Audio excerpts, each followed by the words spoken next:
ம். கம்ப்ளீட் அவர் வந்து கடல்ல போறாரு, ம். பேதுரு போனா மீன் வரல, இவர் போனவொடனே எல்லா மீனும் வருது.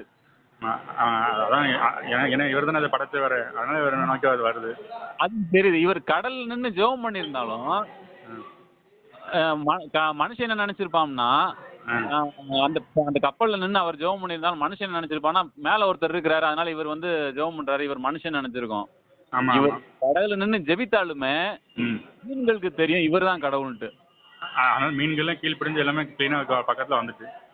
அதாவது நட்சத்திரம் கீழ்ப்படியுது, தேவ தூதர்கள் வந்து அவர் பிறந்தோன்னே பணிஞ்சிட்டாங்க. மீன் வந்தா பேதுரு கூட படகுல போனா மீன் அவர்கிட்ட வந்து நிக்குது.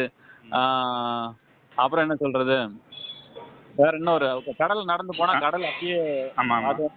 கடல் அப்படியே அது அவரு ஒரு மாற்றிக்கிடுது. நம்ம செத்தவனை போய் எழுப்புறாரு அப்படியே. செத்தவனை போய் எழுப்புறான், அவன் எந்திரிச்சு வந்துடுறான். ஸோ எல்லா